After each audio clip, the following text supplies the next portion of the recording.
PCC bank ಚುನಾವಣೆ ಗೆದ್ದವರಿಗೆ ಈಗ ಜೀವ ಭಯ ಇದೆಯಂತೆ. ಕೋಲಾರದಲ್ಲಿ ಗೆದ್ದು ಬೀಗಿದಂತಹ ಗೋವಿಂದೇಗೌಡ ಅವರು ತನಗೆ ಜೀವ ಬೆದರಿಕೆ ಇದೆ ಅಂತ ಹೇಳಿದ್ದಾರೆ. ನನ್ನ ಜೀವ ಹೋದ್ರೆ ರಮೇಶ್ ಕುಮಾರ್ ಕಾರಣ ಅಂತ ಗಂಭೀರ ಆರೋಪವನ್ನು ಮಾಡಿದ್ದಾರೆ. ಮಾಜಿ ಸ್ಪೀಕರ್ ರಮೇಶ್ ಕುಮಾರ್ ವಿರುದ್ಧ ಮಾಡಿರುವಂತಹ ಆರೋಪ ಇದು. ನನ್ನ ಮನೆಯಲ್ಲಿ ಲೋಕಾಯುಕ್ತ ದಾಳಿಯನ್ನ ಮಾಡಿಸಿದ್ದಾರೆ. ಲೋಕಾಯುಕ್ತ ದಾಳಿಯ ಹಿಂದೆ ರಮೇಶ್ ಕುಮಾರ್ ಕೈವಾಡ ಇದೆ ಅಂತ ಹೇಳಿದ್ದಾರೆ. ಇನ್ನು ದಾಳಿಗೆ ಬಂದ ಇನ್ಸ್ಪೆಕ್ಟರ್ ರಮೇಶ್ ಕರೆ ಮಾಡಿದ್ದಾರೆ ಇನ್ಸ್ಪೆಕ್ಟರ್ಗೆ. ಷಡ್ಯಂತ್ರವನ್ನ ಮಾಡಿ ಸೋಲಿಗೆ ಯತ್ನಿಸಿದ್ರು ಕೂಡ ನಾನು ಗೆದ್ದಿದ್ದೀನಿ ಅಂತ ಹೇಳಿದ್ದಾರೆ. ವೈಯಕ್ತಿಕವಾಗಿ ರಮೇಶ್ ನನ್ನನ್ನು ಟಾರ್ಗೆಟ್ ಮಾಡಿದ್ದಾರೆ ಅಂತ ಆರೋಪವನ್ನ ಮಾಡ್ತಾ ಇದ್ದಾರೆ. ಅದರ ಜೊತೆಗೆ ಜೀವ ಭಯ ಇದೆ ಅನ್ನುವಂಥ ಮಾತುಗಳನ್ನು ಕೂಡ ಹೇಳ್ತಾ ಇದ್ದಾರೆ. ನನ್ನ ಜೀವ ಹೋದ್ರೆ ರಮೇಶ್ ಕುಮಾರ್ ಕಾರಣ ಅಂತ ಹೇಳಿದ್ದಾರೆ.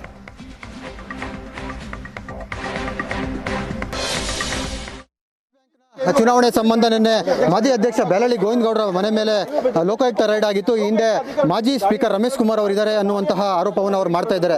ಸರ್, ತಮ್ಮ ಮೇಲೆ ಏನು ಲೋಕಾಯುಕ್ತ ರೈಡ್ ಆಯಿತು, ಅದು ಮಾಜಿ ಸ್ಪೀಕರ್ ಅವರು ರಮೇಶ್ ಕುಮಾರ್ ಅವ್ರ ಮೇಲೆ ಆರೋಪ ಮಾಡ್ತಾ ಇದ್ದಾರೆ. ಸರ್, 100% ಸತ್ಯ.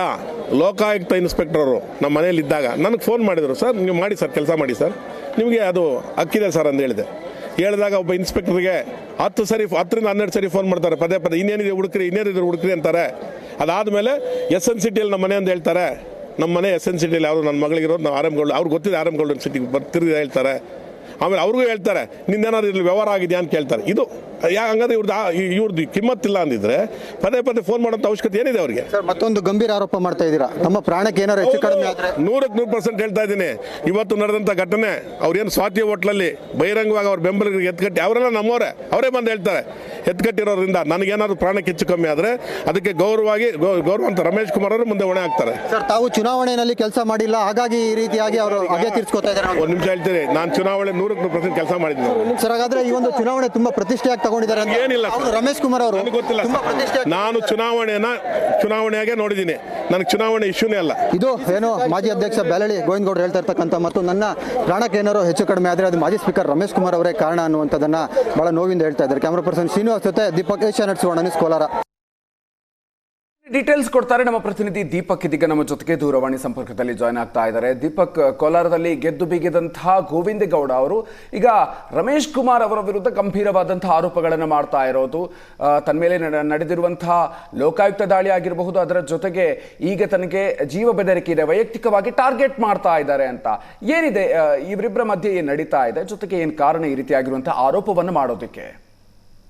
ಮಧು, ಇದೇ ಮೊದಲನೇ ಬಾರಿ ರಮೇಶ್ ಕುಮಾರ್ ಅವರ ವಿರುದ್ಧ ಬ್ಯಾಲಳ್ಳಿ ಗೋವಿಂದಗೌಡರು ಈ ರೀತಿಯಾದಂತಹ ಆರೋಪವನ್ನ ಮಾಡ್ತಾ ಇರ್ತಕ್ಕಂಥದ್ದು. ಇಷ್ಟು ದಿನ ಇರಿಸುಮುರುಸು ಇತ್ತು, ಹೇಗ್ ಮಾತಾಡ್ಬೇಕು ಅನ್ನುವಂಥದ್ದು. ಈಗ ಎಲೆಕ್ಷನ್ ಅಲ್ಲಿ ಗೆದ್ದು ಬೀಗಿದಂತ ಬಳಿಕ ನೇರವಾಗಿ ರಮೇಶ್ ಕುಮಾರ್ ಅವರ ವಿರುದ್ಧ ನನ್ನ ಪ್ರಾಣಕ್ಕೆ ಏನಾದ್ರೂ ಹೆಚ್ಚು ಕಡಿಮೆ ಆದ್ರೆ ಅವರೇ ಹೊಣೆ ಅನ್ನುವಂಥದ್ದನ್ನ ಈಗ ಗಂಭೀರವಾಗಿ ಆರೋಪವನ್ನ ಮಾಡಿರ್ತಕ್ಕಂಥದ್ದು.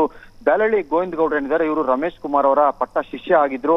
ಅಂದ್ರೆ ಪ್ರತಿಯೊಂದು ಚುನಾವಣೆಯಲ್ಲೂ ಕೂಡ ಇವರು ಒಂದು ಮುಂದೆ ನಿಂತ್ಕೊಂಡು ಕೆಲಸ ಮಾಡ್ತಾ ಇದ್ರು, ಚುನಾವಣೆಗೆ ಪೂರಕವಾಗಿ ಏನೇನ್ ಬೇಕು ಎಲ್ಲ ಮಾಡ್ತಾ ಇದ್ರು ಅನ್ನುವಂಥದ್ದು ಎಲ್ಲರಿಗೂ ಗೊತ್ತಿರ್ತಕ್ಕಂತಹ ವಿಚಾರ. ಕೋಲಾರದಲ್ಲಿ ಜಾದಂತ ಬಳಿಕ ಕಳೆದ ವಿಧಾನಸಭಾ ಚುನಾವಣೆ ಇದೆ, 2023 ಚುನಾವಣೆಯಲ್ಲಿ ರಮೇಶ್ ಕುಮಾರ್ ಅವರ ವಿರುದ್ಧವಾಗಿ ಚುನಾವಣೆ ಮಾಡಿದ್ದಾರೆ. ಅಂದ್ರೆ ವೆಂಕಟೇಶ್ವರರೆಡ್ಡಿ ಅವರಿಗೇನು ಹಾಲಿ JDS ಶಾಸಕರಿದ್ದಾರೆ, ಅವ್ರ ಪರವಾಗಿ ಪರೋಕ್ಷವಾಗಿ ಕೆಲಸವನ್ನ ಮಾಡಿದ್ದಾರೆ ಎನ್ನುವಂತಹ ಒಂದು ಕೋಪದಲ್ಲಿ ರಮೇಶ್ ಕುಮಾರ್ ಅವರು ಇದ್ದಾರೆ. ಹೀಗಾಗಿ ಇವರ ವಿರುದ್ಧ ಈ ಒಂದು DCC ಬ್ಯಾಂಕ್ ಚುನಾವಣೆಯ ಮೂಲಕ ನಾವು ಒಂದು ರೀತಿಯಾಗಿ ಸೇಡನ್ನ ತೀರ್ಸ್ಕೋಬೇಕು ಅಂತೇಳಿ ರಮೇಶ್ ಕುಮಾರ್ ಅವರು ಈ ಒಂದು ಪ್ಲಾನ್ ಮಾಡಿದ್ದಾರೆ ಅಂತೇಳಿ ಈಗ ರಾಜಕೀಯ ಪಡಸಾಲೆಯಲ್ಲಿ ಚರ್ಚೆ ಆಗ್ತಾ ಇರ್ತಕ್ಕಂಥದ್ದು. ಅಂದ್ರೆ ಚುನಾವಣೆ ಏನು ನೆನ್ನೆ ನಡೀತು, ಅದರ ಹಿಂದಿನ ದಿನ ಲೋಕಾಯುಕ್ತ ದಾಳಿ ಸಹ ರಮೇಶ್ ಕುಮಾರ್ ಬ್ಯಾಲಳ್ಳಿ ಗೋವಿಂದಗೌಡರು ಮನೆ ಸೇರಿದಂತೆ ವಿವಿಧ ಕಡೆಗಳಲ್ಲಿ ದಾಳಿ ನಡೆಯುತ್ತೆ. ಈ ವೇಳೆಯಲ್ಲಿ ಸುಮಾರು 11 ಕೋಟಿ ರೂಪಾಯಿ ಅಷ್ಟು ಸಿಕ್ಕಿದೆ ಎನ್ನುವಂತಹ ಮಾಹಿತಿ ಈಗ ಸಿಗ್ತಾ ಇದೆ. ಆದ್ರೆ ಅದಕ್ಕೆಲ್ಲವೂ ಕೂಡ ನಾನು ದಾಖಲೆಯನ್ನ ಕೊಡ್ತಾ ಇದ್ದೇನೆ, ನಾನು ರೈತನ ಮಗ. ಆದ್ರೆ ಇಷ್ಟೆಲ್ಲ ಆದ್ರೂ ಕೂಡ ಅವತ್ತು ಏನು ನನ್ನ ಮನೆ ಮೇಲೆ ರೈಡ್ ಮಾಡ್ತಿದ್ರು ಮೊನ್ನೆ, ಆಗ ರಮೇಶ್ ಕುಮಾರ್ ಅವರೇ ಖುದ್ದಾಗಿ ಲೋಕಾಯುಕ್ತ ಇನ್ಸ್ಪೆಕ್ಟರ್ಗೆ ಕರೆ ಮಾಡಿ ಚೆನ್ನಾಗಿ ಹುಡುಕಿ ಮನೆಯಲ್ಲಿ ಏನ್ ಸಿಗುತ್ತೆ ಬಿಡಬೇಡಿ ಅನ್ನುವಂಥದ್ದನ್ನ ಒಂದು ಪ್ರೆಷರ್ ಆಗ್ತಿದ್ರು. ಇದು ನನಗೆ ಬಹಳಷ್ಟು ನೋವು ತಂದಿದೆ. ಯಾಕಂದ್ರೆ ರಮೇಶ್ ಕುಮಾರ್ ಅವರು ನನ್ನ ಮನೆಗೆ ಬರ್ತಾ ಇದ್ರು, ನಮ್ಮ ಮನೆಯಲ್ಲಿ ಊಟ ಮಾಡಿದ್ದಾರೆ.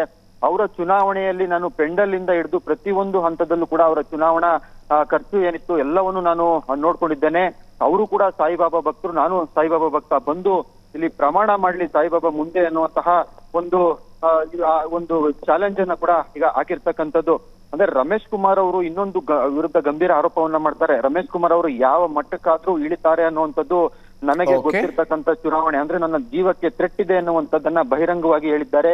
ಈ ವಿಚಾರವಾಗಿ ಈಗ ಸಾಕಷ್ಟು ಚರ್ಚೆ ಆಗ್ತಾ ಇರ್ತಕ್ಕಂಥದ್ದು ಮಧು. ಎಸ್, ಥ್ಯಾಂಕ್ ಯು ದೀಪಕ್ ನಿಮ್ಮ ಡೀಟೇಲ್ಸ್ಗೆ.